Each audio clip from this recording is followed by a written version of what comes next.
the second thing is that exactly what you just said, Jason, is that people don't even understand chain of custody here, which is that you thought that you owned this Bitcoin. It turns out you actually may not actually own them at all. You thought that you were properly lending them out. You actually don't. There is no enforceable contract, it turns out. And so I think that's going to be an entire set of different legal issues that are now going to come to the surface because people who actually legitimately lent this stuff out, for example, like if you short a stock and you go and borrow stock from any one of us, there are really tight guardrails. If you wanted to go and put a credit derivative swap on against debt, there's a central clearinghouse that makes sure you're not over levered. You have to go and get audited by a bank to even get the kind of account that allows you to put these derivatives on. None of that was possible in crypto. Bitcoin activity as a function of year and value. Nick, can you just put that up just so that we can look at that together? The crazy thing about this chart when you look at it is, and it's pretty obvious, is that we are collectively in one way, shape, or form basically trading up ever since 2018, really, with all the stimulus. Because if you look at, the mean price of Bitcoin, 2018, it was a nothing burger. What we were talking about was, a price that was sort of between a few $1,000s, $2,000, $3,000, 10,000, and then 3,000. And then all of a sudden, when all of the stimulus money hit the market, look what happened to it. Yep. But I think something unique also happened, which is that people really understood how to run these very complicated off-chain Bitcoin ARBs. And I think we should explain what those are because those are what's behind the Three Arrows Capital. It's behind, I think Sam had this kind of oblique tweet that said, some of these exchanges are actually already insolvent. They're already the walking dead. So the first thing to keep in mind is that, this is a completely unregulated market, right? There are no market makers per se that actually have reporting requirements to any regulatory authority. There aren't any clearing houses. There isn't a way for us to understand systemic risk as it builds in the crypto market. So what happened starting in 2018 and 19 is people realized the following things were true. It's sort of what we talked about last week. You go and do some crazy round. You, mark up some phantom equity in a company. That company then issues tokens. You then list the tokens, not on, a blockchain per se, obviously, but in a place where trades can happen off-chain, right? And there's a bunch of exchanges where these things happen off-chain because it's one, company, and then they have a bunch of segregated sub-accounts. And what happens is when these things initially get listed, retail goes crazy, the price goes up, folks basically dump on retail. And you spin that loop as fast as you can, and you can extract an enormous amount of money. Along the way, all these things like DeFi all of a sudden popped out of nowhere. And it's like, hey, you can earn 15, 16, 17, 18%, just deposit the Bitcoin. And so folks would deposit Bitcoin. But then what would happen is like the places where those deposits were held would then need to obviously find places to make that 11, 12, or 13%. And so then they would go off chain to some other random person who was offering to pay them even more than that. And they would try to arb the difference. But it all catches up with you because when something like a Terra goes to zero, all the Bitcoin that was used to basically, run that DeFi process around Terra vanishes. And then all of a sudden you, the lender, are like, hey, can I have my Bitcoin back?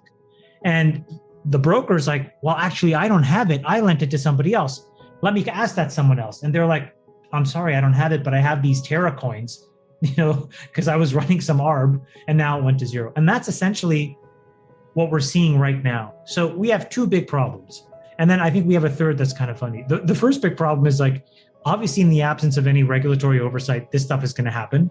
Systemic risks are going to build up. That's what we're facing right now, is an enormous amount of systemic risk, largely around Bitcoin. A bunch of this money, I think, has been essentially just vaporized. And so all these people that try to find their deposits, especially in custodial accounts in off-chain brokers, may be SOL at some point. And I think that's just going to be a huge shit show if that actually happens. And to be clear, Chamath, they don't have the keys to their own Bitcoin. They gave money to a custodial account.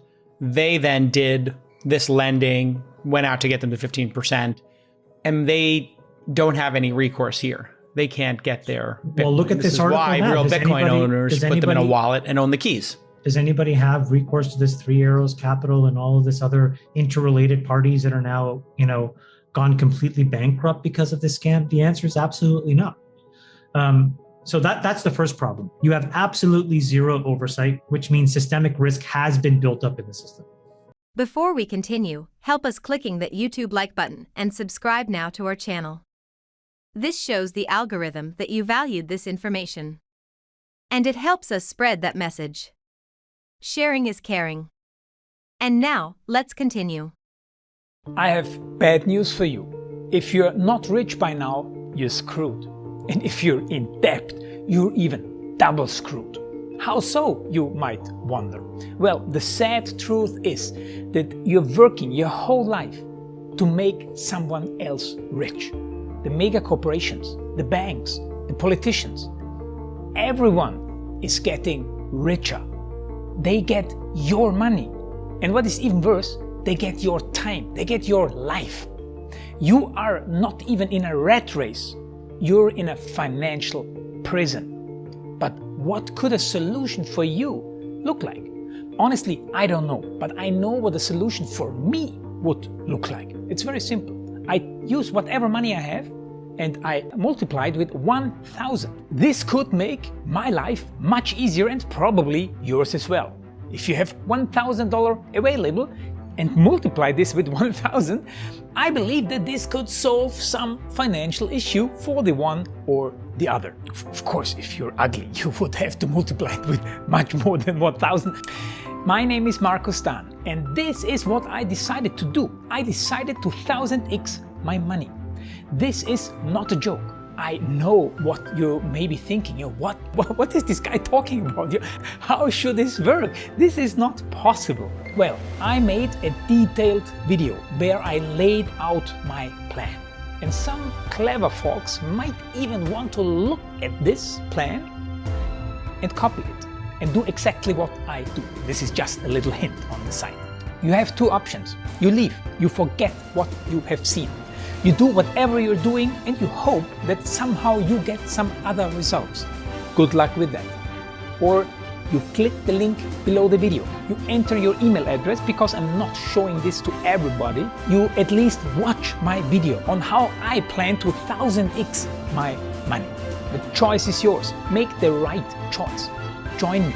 See what a different future you could have. See at least how I plan to do the 1000x. So click on the link below, enter your email address, and I see you on the other side. Your Markus Dahn.